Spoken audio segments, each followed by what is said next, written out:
Thanks, Ben. That's very complimentary. And for everybody joining, like I said, and you probably were with me in the first few seconds here trying to figure this out, I've had to quickly switch from my computer that had a few comments on it to my phone. So I appreciate you bearing with me and trying to figure it out, but I sort of feel lost now since all I see is like a picture at a time instead of the chat and all the rest of the functions. So thanks for bearing with me. Okay, so as Ben said, this is the Northwest Community Forest Forum Appraisal Roundtable, and I'll just set up a tiny bit of context and we'll get into intros, and then we will move on to some discussion and then time for all of your questions. So as Ben said, I am the U.S. Forest Service Community Forest Program Coordinator for the Western states, and as many of you are, also located in Portland, Oregon. I'm relatively new to the community forest program, although I have spent a number of years, had the opportunity to be on the National Forest System side of the House of the Forest Service. And so for just also a tiny bit of context, the community forest program and the forest legacy program is housed in the Forest Service state and private forestry area. And that primarily works with state and local governments. So key distinction of the land acquisition with the state and private programs, like the community forest and open space program, is that the United States doesn't take title to the property. So federal financial assistance is provided for grant recipients to take that action of conservation of threatened land and to be the title holder. And also back to Ben, I just want to pause for a tiny second and say thank you so much to him and to Sustainable Northwest for the amazing logistics work to orchestrate the last few days of really valuable programming. As Ben was saying in the, while we were gathering together, it's been a really great couple of days, and I feel like I've already gotten a lot of feedback from people who have joined, who have said that it's just been really amazing information shared. So you and the team should be really proud of that work, and thank you for the opportunity to participate. Okay, so now I want to take some time and introduce you to the colleagues, as we've mentioned, who will be joining the roundtable today. So Roger Lord is the president of Mason, Bruce & Girard, which is a 65-person forestry and natural resource consulting firm headquartered in Portland. He's more than 35 years of experience in timberland valuation and investment analysis, forest economics and policy analysis, as well as forest management planning. He leads the firm's appraisal business line and is a state certified appraiser in Oregon and Washington, Idaho, and Montana. He specializes in commercial timberland and conservation land appraisals. And since 2010, he has appraised over 320,000 acres of conservation easements and conservation land acquisitions. He holds bachelor's and master's degrees in forestry from Penn State University and is a member of the Association of Consulting Foresters, the Society of American Foresters, and a practicing affiliate of the Appraisal Institute. So thank you so much for joining, Roger. We're very happy that you're with us. And then also joining today is Greg Graybadger. He is the lead appraiser for the Forest Service in Oregon, Washington, and Alaska. He is a licensed general appraiser working nationwide on appraising federal properties and has over 35 years of appraisal experience. He holds 2 professional appraisal designations, including the prestigious MAI credential from the Appraisal Institute and an appraisal reviewer designation from the American Society of Farm Managers and Rural Appraisers. He's worked for a variety of private appraisal firms and government agencies and has gained broad appraisal experience throughout the Western U.S.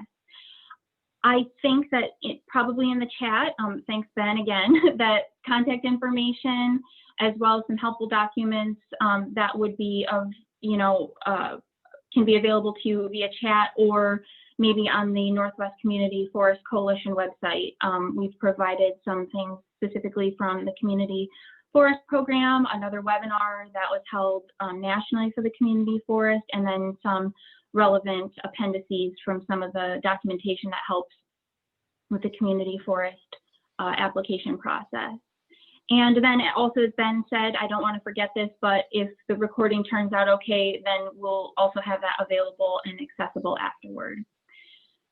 So the main objective of today's presentation is your participation. So when you have questions, as Ben said during the discussion, just type them in the chat and we'll try to work through them as best we can. And again, I apologize that I'm not going to be up on the questions that well unless I can figure this out while we're going.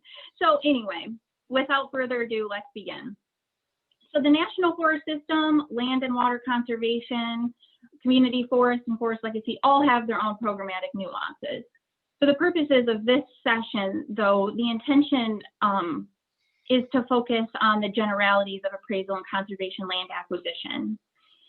Land acquisition involving federal funds, however, and most importantly, requires a Yellow Book appraisal.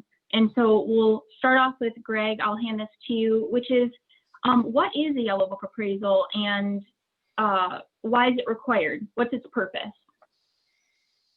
Thank you. Thanks, Candice. Good morning, everyone. So actually, I think I'll broaden out just a little bit more and start with why we need an appraisal and what it is. So an appraisal is just an answer to the question, what is this worth? If the property was offered for sale in the open competitive market with a normally motivated buyer and a normally motivated seller, what price would it sell for? So the appraiser is not controlling the value of the property. They're merely identifying that value based on evidence from actual market activity. So an appraiser has to be licensed as a certified general appraiser in the state where the property is located. And that license requires that they comply with certain standards, including the Uniform Standards of Professional Appraisal Practice, which is known as USPAP. This is a published standard. It's 368 pages long. And so there's a good deal of complexity that the appraiser is responsible to attend to. So for projects that use federal funding, like community forests within the U.S. Forest Service program, these also have to comply with Yellow Book standards, which are another 262 pages of requirements that we'll discuss in more detail here in a moment. The most common approach for identifying the value of a property is sales comparison. And this is where we compare to recently sold properties which were similar to our subject and reasonably nearby. We might also use the income approach, where we look at the potential income that the property could produce and the amount that investors are paying for similar income streams. We appraise the property based on its highest and best use, which is a very specific term. It's simply the possible use that provides the highest value. So for example, if farmland has market appeal for residential subdivision, we look at the higher prices that subdivision developers are paying rather than the lower prices that farmers are paying. So part of the appraiser's job is correctly identifying that highest and best use, and that's required by both USPAP and Yellow Book standards.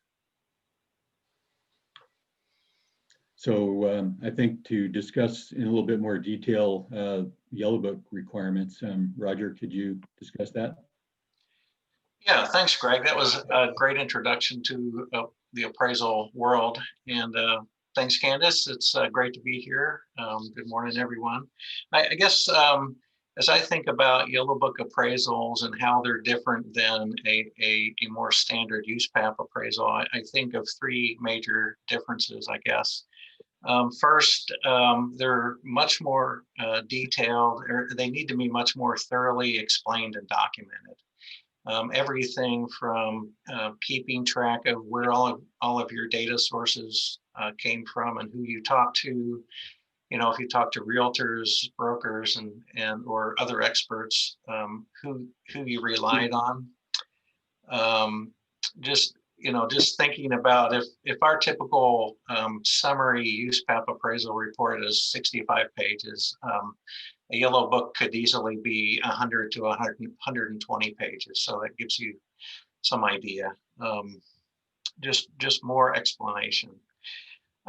Secondly, one difference, and this isn't, well, this is true, I think, of all Yellow Book appraisals that are supervised by a federal agency, is they're always subject to a review by either a second appraiser, a fee appraiser that specializes in review, or an agency review appraisal.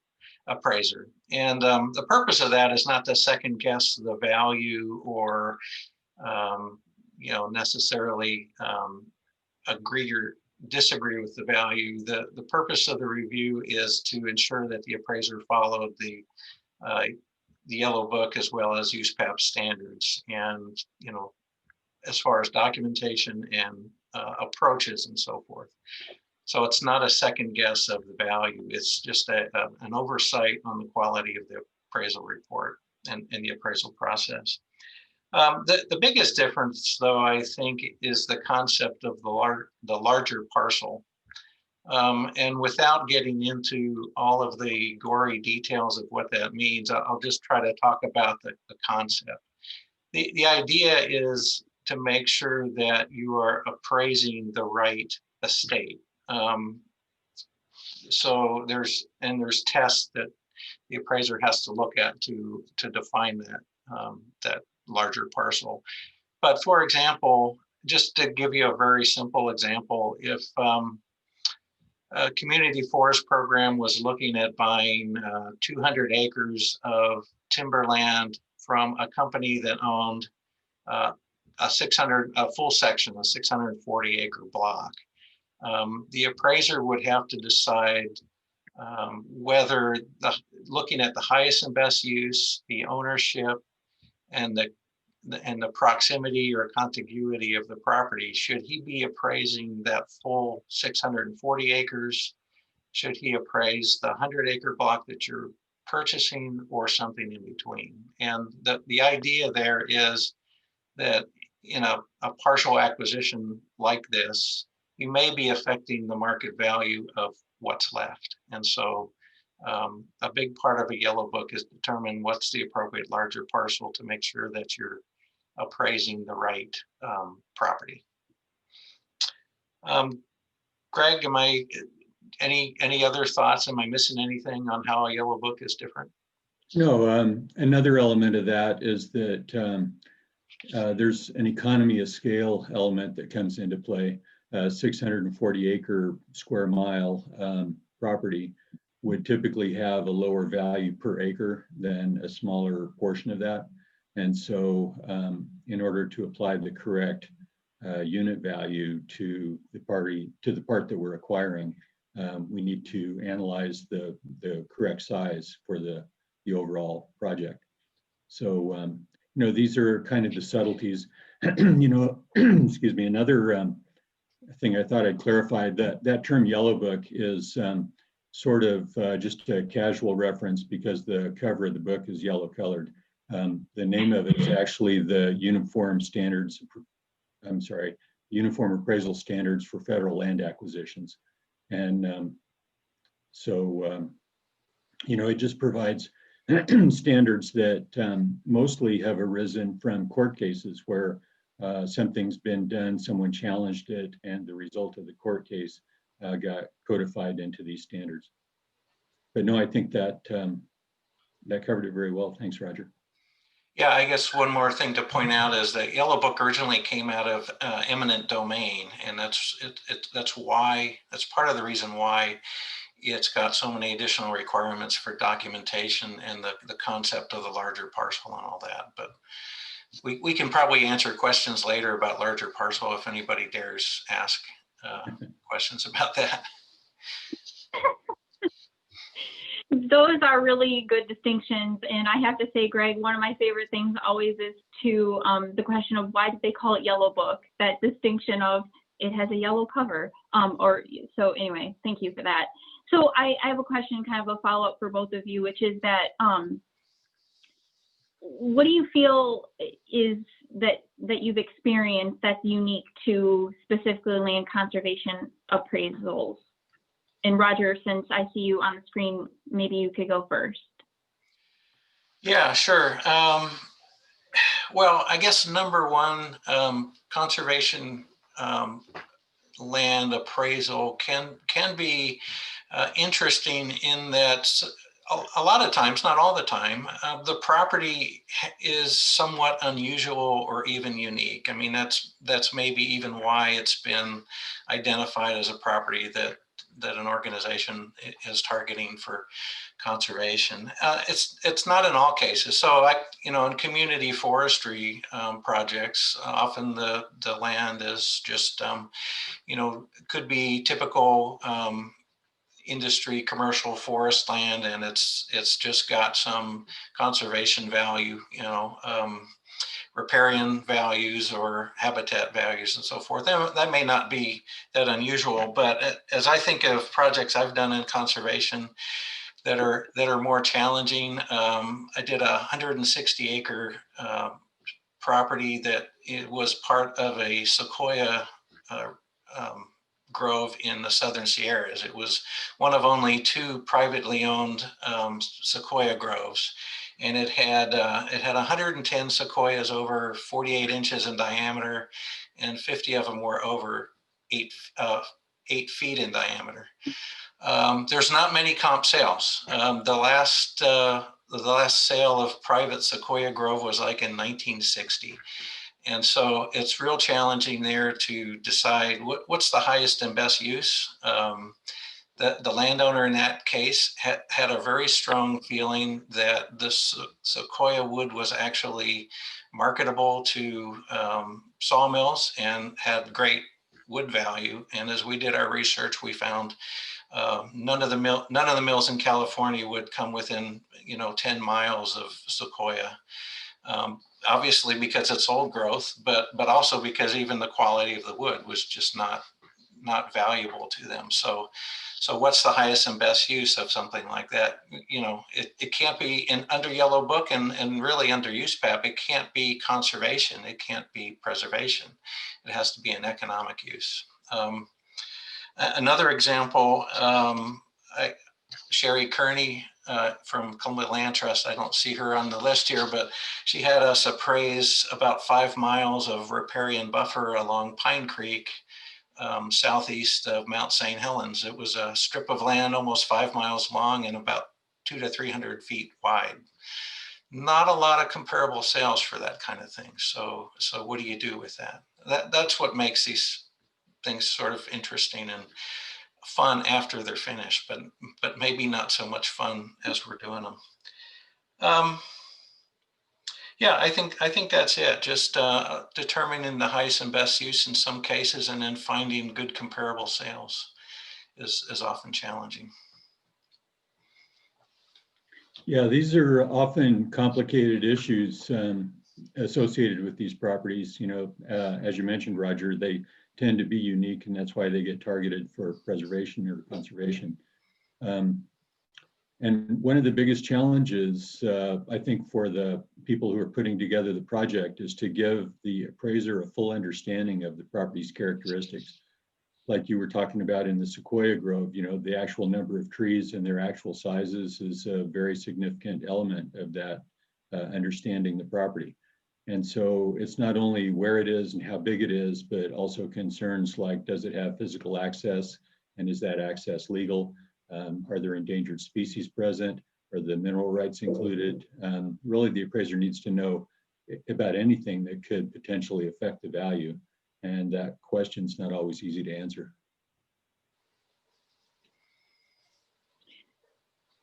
Thanks, Greg. And I feel like we probably will touch back on that estate information in a little bit also. But so maybe we can turn the dial a little bit and move on to kind of another tier of questions, which is that although the community forest program specifically doesn't require the use of a federal appraiser or a federal review appraiser, preparing for an appraisal and appraisal review is similar to other programs. So kind of from what you just said, Greg.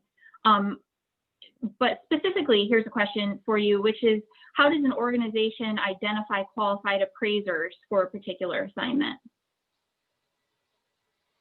Yeah, well, I think that usually this is kind of done informally. There isn't a central clearinghouse for identifying those who have expertise in a particular type of property. So it's usually a matter of asking around and calling people like me, or like your state's coordinator, or like Candice. And, there are usually only a few appraisers that have the experience and skill relevant to a given area and for a certain type of property. And so you know, I think that just identifying them is sort of an informal process and just requires personal contacts. What are your thoughts on that, Roger? Yeah, I'd say word of mouth with other conservation organizations is mostly what I hear. Kind of, you know, we're calling you because such and such land trust recommended you, and we have a project, kind of thing. Yeah, for our projects, for community forest projects that have Forest Service funding, often the proponent that is putting together and coordinating this project will hire both the reviewer and the appraiser under contract. And so, you know, those are related but slightly nuanced differences in skills. And usually you want to get that reviewer on board early so that they can advise you on the rest of the process. I feel like there's a ton of things that I could follow up on, questions about timing and expectations, but maybe we'll get there. I'll kind of go through a little bit of just some general things before we get into more specifics. Like Roger said, maybe there'll be people who dare to ask about larger parcel. Maybe there'll be people to dare to ask about time frames. Roger, I'm going to go back to you and ask you a question. What information should future community forest owning organizations be prepared to provide to the appraiser at the start of an assignment? Yeah, there's several things to consider. One are, you know, fairly detailed assignment instructions, and in some cases the Forest Service or the DNR or the agency involved will prepare those, but they lay out the scope of work that the appraiser is you know, signed up to do, and all the details of the intended use, intended user, the estate to be appraised, and all that. And that's very important to get sort of right at the beginning, so there's no surprises later on. And it's also important that everybody involved in the transaction have access to that. So for example, if the landowner knows what the appraiser is doing and doesn't have some other idea in his head about what the appraisal is about. The second probably would be a title report from a title company, and not only the title report, but also copies of all of the exceptions documents that a title report references. So why that's important is because Yellow Book and the agencies, in my experience, require a pretty thorough review of the title to make sure that the appraiser is understanding all of the encumbrances, road easements, utility easements, prior reservations of minerals. And so a lot of times the title report will reference some document, you know, some book and page in the county, but unless you have that document, you can't really tell what that encumbrance affects. So title report and all the exceptions is very important. If it's a timber property and timber is going to be considered as a potential highest and best use, or is a highest and best use, like for community forestry, you'd need to have a current timber inventory, either something that's reliable provided by the landowner, or you may have to go out and hire a company to do a timber cruise and work up a timber inventory. On a timber property, obviously the timber is going to be a driver of the value. A lot of times a mineral report is required. So a geologist prepares a report basically to identify whether there's a potential for mineral value, mineral extraction on the property. This comes in especially when we're doing like forest legacy conservation easements. If the federal government is going to put money on an easement on the surface, they want assurance that whoever owns the subsurface rights is not going to come in the next day and start a mining operation. So a mineral remoteness report, as it's sometimes called, evaluates that potential.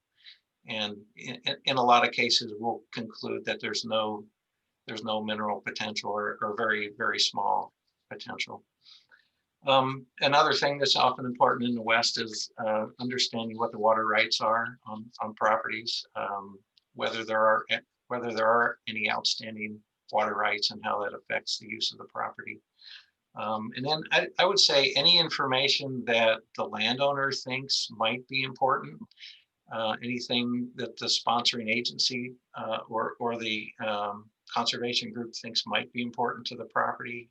There's always, at least on big properties, there's always these odds and ends kinds of things that you need to know about. So, it's good to have all that up front. If the landowner has some concerns or knows of something, it's good to get that out at the beginning of the project. Greg, what am I missing? No, I thought that was very comprehensive.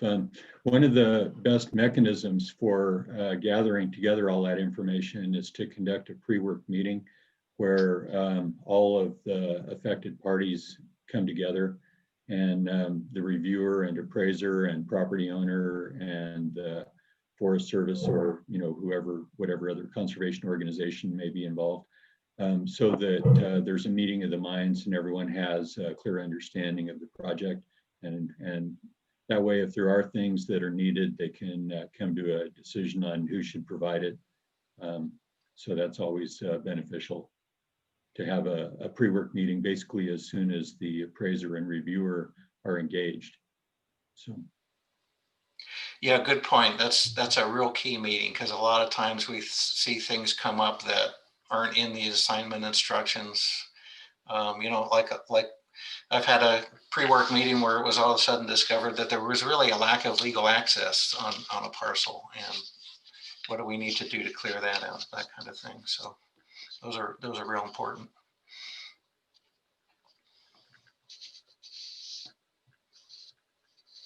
Thank you. I would say also just a tiny bit of addition into that, which is you guys are really hitting, as to use Greg's language, comprehensive information. And the appraisal aspect of any project isn't easy for all of the things, that Roger just named off. Remembering them and lining them all up and the logistics of getting everything together. And it can be read off of the checklist and it can be presented in, situations like this. But inevitably, it's not easy. And so when people come back and keep asking questions, what are we missing or what does that mean? It makes that's not a surprising thing to ask. And I think it's welcomed by program people like myself and my colleagues. It's welcomed by Greg and Roger and other appraisers. Everyone knows that there are a lot of moving parts in that. And I guess I would go off and I don't want to get to the audience questions just yet, but I guess what I'm saying is even if people have heard this before, they've gone through it, they still continue to have questions. And I just want to say that people are asking questions as you guys are talking and you're actually answering them, because there's just a lot of information. And I think that people, you can get stuck in one little spot. And then as you keep talking and do things like the pre-work meetings, like you said, and setting expectations for communication and where the information comes from, those times are really valuable and really important to talk through things. You answer questions as you talk through them. So in this situation and when you're actually in the appraisal process. So thank you so much. And I will ask both of you, I would like to know, and I think others would as well, can you offer suggestions for reading and interpreting an appraisal report? And maybe Greg, you can go first this time. Yeah, well, the part that everyone wants to know immediately upon receiving the appraisal report is how much. So typically an appraisal report will have a cover, and then there will be a transmittal letter where the appraiser is saying, here's what I'm giving you. And usually near the end of that letter, it might be a couple pages long, and usually just above the signature, they'll recap what the value is. And so you can find it there. Also, there's usually a table of contents that's immediately after that transmittal letter. And you can look there and look for the certification, which is the appraiser's statement of basically having fulfilled the requirements for that appraisal. And that will also restate the appraisal value conclusion. So if you want to understand the basis for that value conclusion, the entire report explains that process and the data that they relied on. And for the community forest program, you'll also have arranged for an appraisal review in which another appraiser presents an opinion of the quality of the appraiser's work in a separate written review report. And he'll also recap the important points that the appraiser covered. And that sometimes is more of a synopsis that's a little easier to read than, as Roger mentioned, 100-page plus reports that can get kind of tedious. So Roger, what are your thoughts?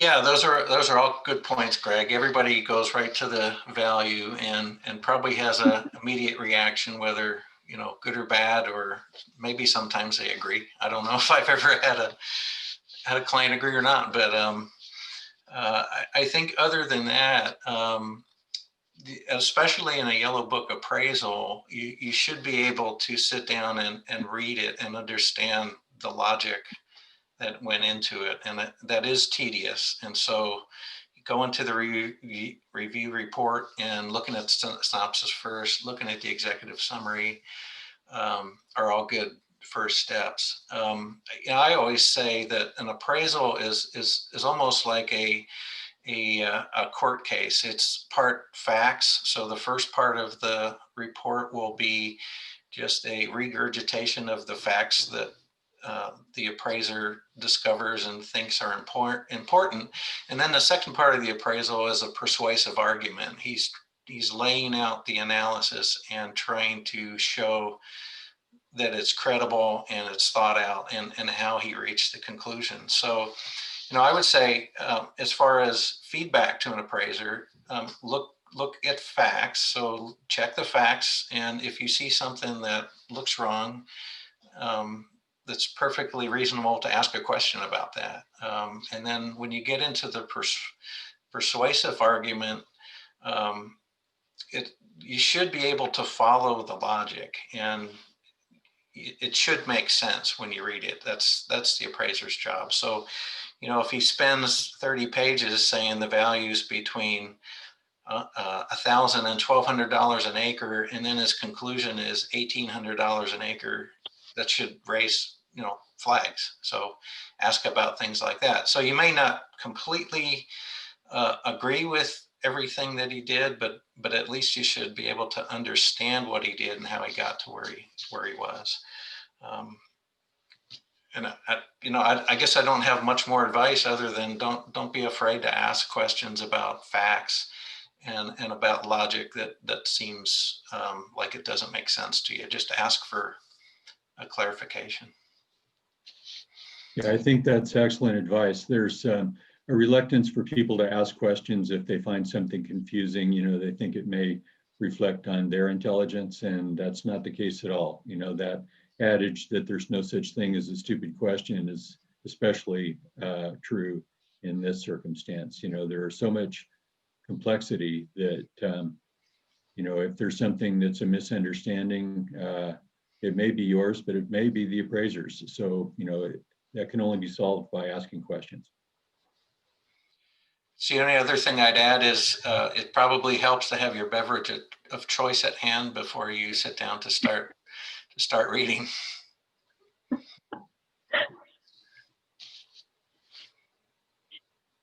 That possibly, yeah, that's great advice. And maybe we'll get back to some other pieces of advice and some best practices later when working with appraisers. So maybe that's we can chalk that up as one of them.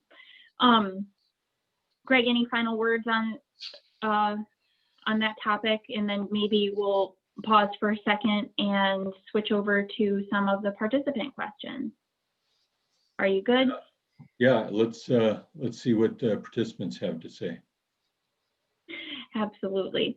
I think that there's been some good ones so far. And I have to say, the miracles of modern technology, my very faithful friend, Neil Bungard, who is the community forest program person in the Northeast, has actually jumped in, and on some of the Forest Service technology that we still use, that seems to be the only thing that's working on my computer today, has been funneling questions onto that. So I am going to look back and forth from my screen back to you guys and get some of the participant questions. So thank you, Neil, also.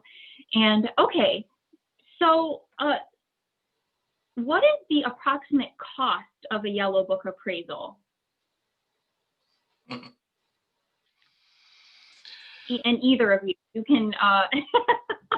Yeah, Anyone well, can. I guess I'll jump in, and I think it ranges widely depending on the complexity of the project. I mean, you can have a fairly simple project that's you know, a fee simple on relatively small acreage. That probably for us, the low end on a Yellow Book appraisal is probably going to be $14,000 or $15,000, and that just reflects the amount of work that goes into it. A lot of the work is not related to the size of the property. It's more the complexity of the problem. If it's 100 acres, that's or let's say it's 1,000 acres, but you think there's likely to be 3 or 4 larger parcels, then it gets much more expensive, because basically you're appraising 4 properties independently of each other, and it might mean you need, you know, a whole different set of comparable sales for parcel A versus larger parcel D. So it's a lot more work. I guess overall our range in prices over the years has been probably 15,000 to 35, 40,000, depending on complexity again. Yeah, I think that range is pretty reflective of typical community forest type projects. You know, of course, fees can get astronomically high. I mean, you know, hundreds of thousands of dollars for very complex projects, but those community forest doesn't tend to have those. They tend to, I would say that the typical fee range is probably from 15,000 to 25,000. And as Roger said, it's totally related to the complexity, and that may not be just evident on the surface, you know, so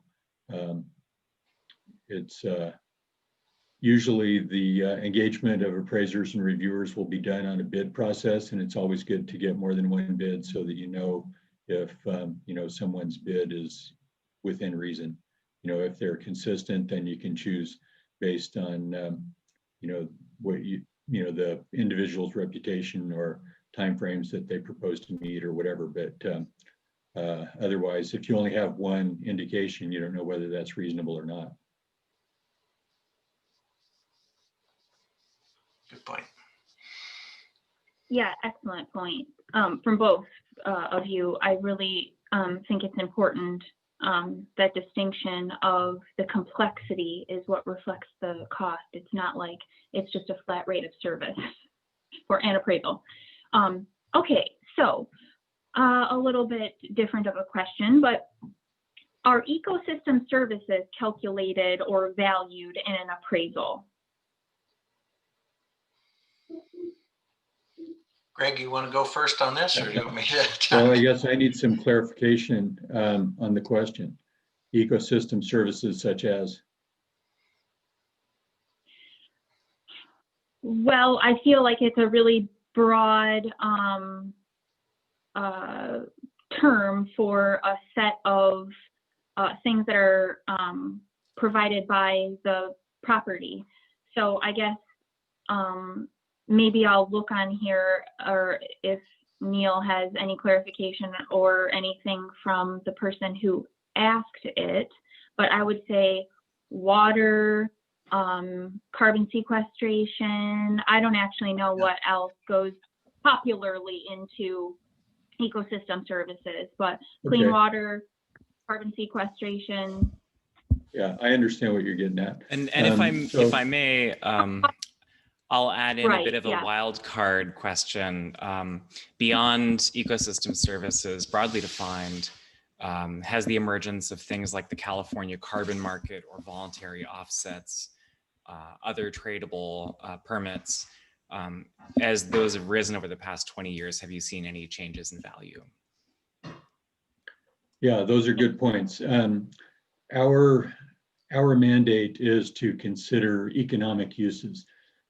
So if there's a benefit to the public that's not expressed in the economy, in the exchange market in such properties, then that doesn't come into play on what, our answer to the question of what would it sell for if it was offered for sale in a normally motivated open market. If there's some unique characteristic that someone's paying for, then absolutely it comes into play. If not, then no, it doesn't. It still needs to be given consideration. So for instance, if there's say wetlands and you're looking at a timber property that where all wetlands do is diminish the amount of timber that's growing there, and especially because you have to leave buffers around that wetland. In a sense, those wetlands are diminishing the value of the property. But if that happened to be in an area where wetland mitigation for like a highway project is needed, that would be where, let's say, a highway is going through an area and the only routing means that they have to fill some wetlands. To mitigate that adverse impact to those wetlands, they have to protect some wetlands elsewhere. And so there may be a market for the credits that can be extracted from that property by virtue of protecting those wetlands in the forest property. So all of these things need to be given consideration. I appraised a property where there were prairie dogs. This is in northern Montana. And black-footed ferrets, which are an endangered species, had been reintroduced there. There was a concern over whether the presence of those introduced black-footed ferrets affected the property value, because obviously people had gone to a lot of time and effort to conduct that. But there was no economic impact. There was no buyer that would potentially have purchased that property because of the possible presence of black-footed ferrets. So these are the kind of considerations, the way we have to look at it is strictly from the question of, does it have an economic impact on the value of the property? What are your thoughts on that, Roger? Yeah, Greg, that's well said. It basically, the question is, would a likely buyer, looking at the highest and best use, would a likely buyer pay for that service? And even outside of Yellow Book, for example, carbon credits. We do a lot of commercial timberland appraisal in California and elsewhere where there's a potential that you could do a carbon project on the property. But unless a project has already been in the pipeline and is fairly close to approval, where there's a pretty, solid evidence that it's real and it's going to create some cash flow, buyers aren't putting any value on carbon. So the likely buyer is not going to add to the value because they think there might be a potential for carbon. It takes a huge amount of work to put a carbon project together, and it has an impact on how you manage the timberland. So the private market generally is not looking at pricing carbon potential into timberland, and unless there's something already in the works. And another example is that riparian buffer that I mentioned that we appraised for Columbia Land Trust several years ago, 5 miles long, 200 to 300 feet wide along Pine Creek. Pine Creek is a bull trout habitat, and the conservation value on that was huge, but we have to appraise it based on the economic value of of that riparian strip. And the only economic use that we could foresee on that was timber harvest. So even though there's very little timber harvest that can come out of a riparian strip, that's how we had to value it. We spent quite a bit of time looking at how much timber could potentially be taken out of the riparian strip under Washington rules. But we couldn't consider the bull trout habitat value unless we could really prove that there were buyers out there that would pay for that. So I hope that makes sense. I assume there was no intention to actually log that strip though, right? It was just that this was the exercise needed to arrive at an economic value. Right. Yeah, the current landowner there, typically industry landowners stay mostly out of the riparian, but there's usually some timber that could be taken. And in this case, the riparian buffer was actually wider than the regulatory buffer. So there was an edge that they could have harvested. And that's where the economic value was. Yeah, there's an adage in real estate that all real estate is local, and it reflects on the economic uses of a given property. So, for instance, I touched on wetland mitigation. If you're looking in the South Puget Sound area and you need some wetland mitigation credits, there's no value premium being paid for wetlands because they're everywhere. Virtually every property that you look at, that's any size has some wetlands and, a high water table that could be developed into a wetland. But if you're looking in northern Nevada, for instance, where, every little water hole is a highly prized resource that is relied upon by every animal for 100 miles, then that wetland is uniquely high contribution to the value of the property. So, and same thing in my example of farmland that's turning into residential development. If we're looking at farmland that's 5 miles away from town and there's intervening property that would get developed first, then the property that's outside, further out, is not subject to that economic influence. There are no buyers that would want to buy that and pay a premium for development. There are other properties that are more desirable. So all of these kind of factors, they're all economic factors. They're all expressed in the market, and the appraiser has to consider them.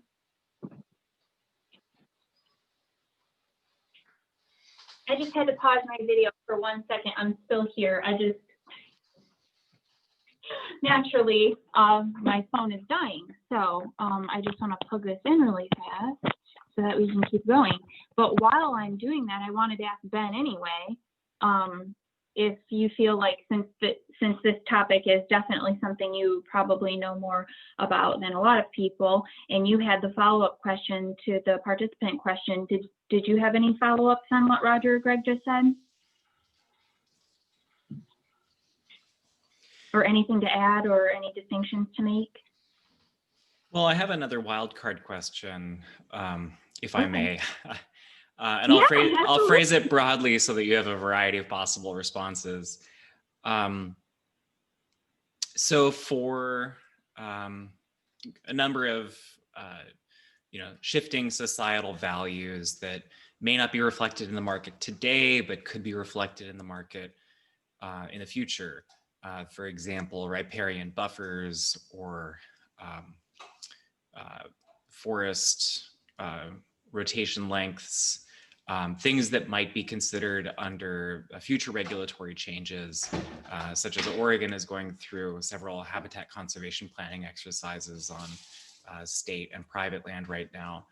And even considering climate change where future growing conditions might be different. To what extent, if at all, does appraisal take into account both short-term and longer-term regulatory uncertainty? Well, one of the elements of determining the highest and best use is a consideration of what's legally permissible. So if we're appraising a property that has some unique regulatory limitations on how it can be used, that gets expressed in an effect on its market value. Usually it's a diminishment, but not always. Sometimes if, say, well, let's take the Oregon coast, for instance. If a vast tract of coastal land is going to have any development prohibited, but there is existing development is allowed to remain, then that increases the value of that existing development, because now all of its neighbor is going to be open wildlands, and they have, you know, a uniquely sited property, you know, that uniquely improved. So, you know, it can be either a diminishment or an increase in the property value. But that is an element of the determination in highest and best use. And so, you know, that's just part of what we normally consider. Also, I wanted to point out that we look at the trend of change over time, but every appraisal has an effective date, and it's essentially a snapshot in time. It's saying, as of this date, these are the factors that came into play in the value of that property, and this is what its value was on that date. So, you know, if there's either an upward or a downward trend, like recently we've had a strong downward trend in timber values or log prices, and largely because of international trade issues. But, you know, we tend to look at that and say, well, you know, is that being expressed in the sales of timber property? And the property values are not as volatile as the log price changes. So, you know, all of those things are given consideration. Roger, what are your thoughts on that? Yeah, no, good comments. I would say, yeah, it's a good question. Do we look at likely future regulation changes? So appraisers are supposed to reflect the behavior of the market and not make up their own assumptions. So to the extent we're using comparable sales, those should reflect what the market is thinking about the future. So for Western Oregon, if we see we've got recent comparable sales, those buyers all know that possibility of an HCP wider riparian buffers is potentially could happen in the future, and they've made maybe have made some adjustment to their valuation of the property when they put the bid out. Now, you know what usually the sale always goes to the highest bidder, so it's probably the most optimistic bidder, and maybe the one that discounted or thinks that the regulation's not going to happen or is aggressive in some other way. So it's hard. You can never tease out what that valuation difference was because of future thoughts, but it should be reflected in the market data. We know that market participants, knowledgeable ones, will know about those scenarios. Right now, wildfire risk is on everybody's mind, and so it'll be interesting to see, do we see buyers adjusting their discount rate or some other way adjusting their valuation to account for maybe climate change and a higher fire risk. But you know, bottom line, we're supposed to reflect the market, not just bring in things that we think should be considered.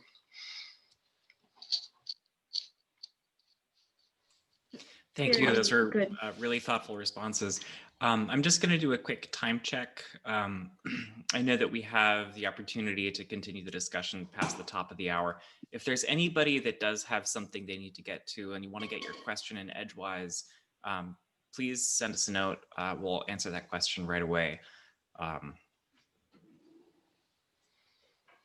Thank you, Ben. I was just going to ask you, do we only have 3 minutes or do we have 17 minutes left?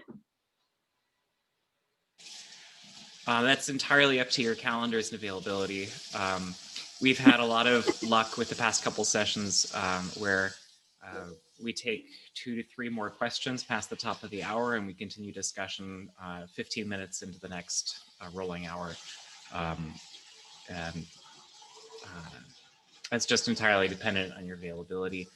One thing I did want to ask though, before we hit the top of the hour, is there a way to reach you folks? What's the best way to reach you for any follow-up questions? I'll just put my email address in the chat. That's all right.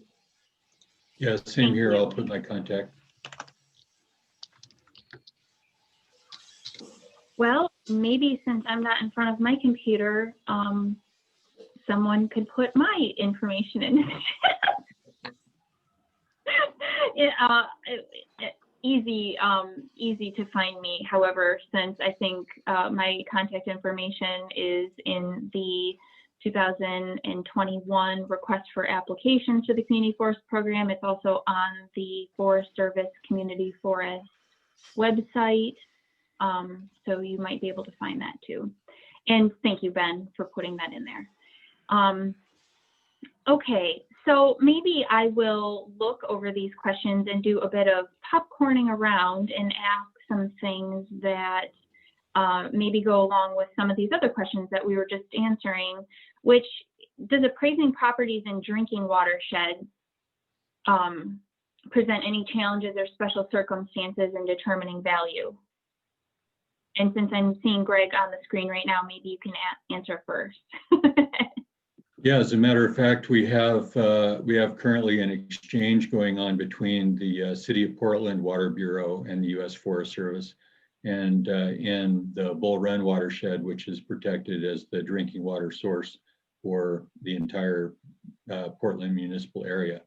And it's the same thing in regard to legally permissible. That watershed has layers upon layers of legal protections preventing any intrusion or negative impact. And so, that's a unique circumstance. Also, if we looked at it, if we set aside those elements and just looked at it as a timber property, it's all old growth. And in many cases, the size of the trees in there is so large that there are not currently mills that are capable of handling such large material. So, everything is individual case-by-case property, but all of these things need to be considered. Roger, do you have thoughts on that? Not much more to add, and just I'll try to be less long-winded, but it does come down to what's legally permissible, and are there different restrictions on this property because it feeds into a municipal watershed. Quick example, up in the Tacoma watershed, there's some commercial forest land that's managed by timber management companies within a very enclosed watershed, and there are additional restrictions that they have to abide by in order to manage timber, related to herbicide, related to silt, and things like that. So that would affect the value in a situation like that. Thank you. And actually, there are quite a few questions, as you can see the chat as well, regarding watersheds, drinking water supplies, and I guess we'll say other ecosystem service questions, I guess. But because we talked about this as we were preparing for this roundtable, and someone did ask a question related to it, and I think it might be a good question to kind of closing our discussion with, because it is an interesting one. Speaking of contemporary styles, I guess, of appraisal or things that might affect it, do appraisers actually walk their properties, or do they mostly rely on aerial photography and information from local experts? And then also kind of adding to that, maybe each of you can talk about how technology in information availability is affecting your work, or how it plays into your work. And Roger, since I'm looking at you now, maybe you can go first.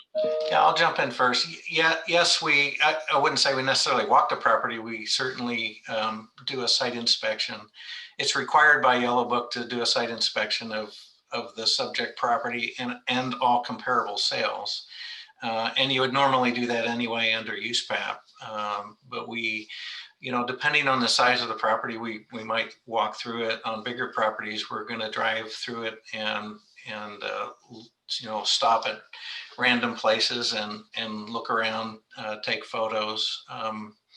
We also make use of current technology. Google Earth is my friend. I love using it both to understand the property and also display it in the report, because it becomes large property becomes very understandable with some of those views. Also drones. Drones are a great way to get an overview of a property and also to sneak some pictures of comparable sales that otherwise you'd be taking a picture of a driveway or a gate and you can't get on. So we use those quite a bit. Also thinking about GPS. It wasn't that long ago that we were driving around, appraisers were driving around with paper maps, trying to figure out where they are half the time, and then hoping that they're on the right property. And now we can know exactly where we are within about 10 or 12 feet.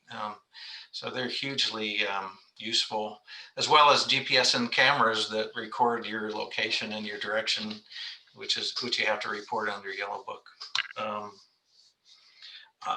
I'll throw in a plug for Onyx Maps, which is actually a hunting. It's a GPS application, mapping application meant for hunters, but it's great for appraisers too, because it shows land ownership and roads and all kinds of neat information when you're out on the field.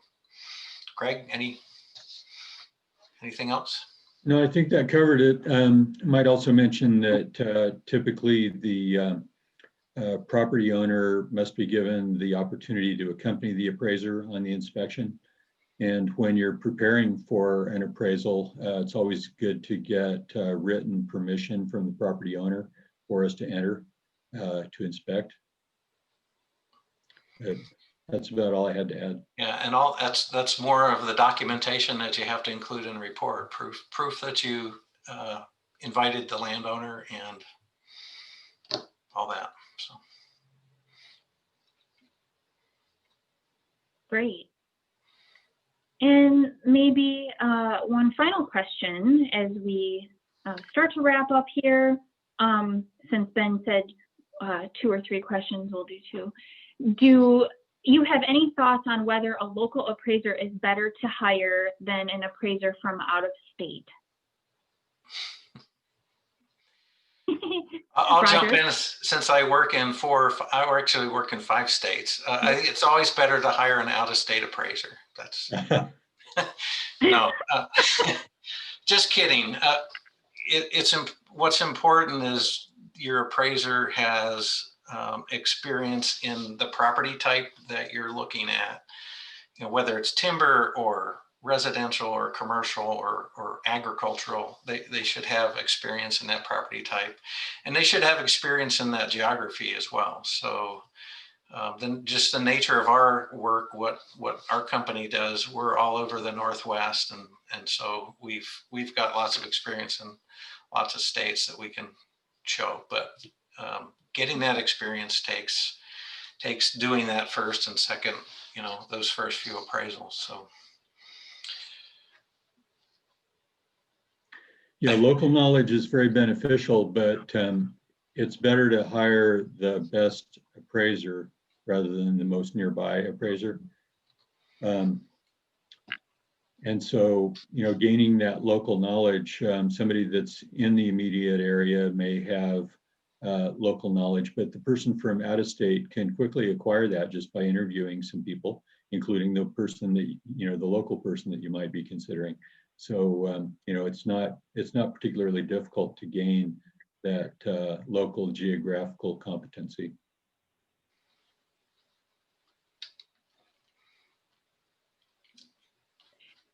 That's wonderful. Yeah. I probably have driven more miles of roads in northern Idaho than I have in the Portland area, at least for work. So just where the work is. Yeah, absolutely.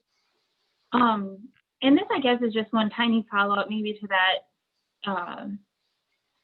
the cost of the Yellow Book appraisal question, which is, does that distance factor into to the time and cost and price of hiring an appraiser? Yeah, as far as travel, travel time and travel expenses, it factors in for us for sure. Yeah, bids on a contract, it's a individual business practice. So if somebody lives in the area and they feel like they can produce that report very quickly and efficiently and knowledgeably, then they'll be able to be more efficient, and therefore they could offer a lower fee. But that's not necessarily the only driver. Highly skilled appraisers tend to charge a higher fee than less skilled appraisers. So it's a combination of factors. Yeah, it also goes to, how good is the appraiser's database of comparable sales for that particular job? Do I think I've got comparable sales already in my pocket that I would use for it? Am I going to have to start completely from scratch because this property is nothing like I've done before? I would say that comparable sales research is the most time-consuming part of the appraisal process.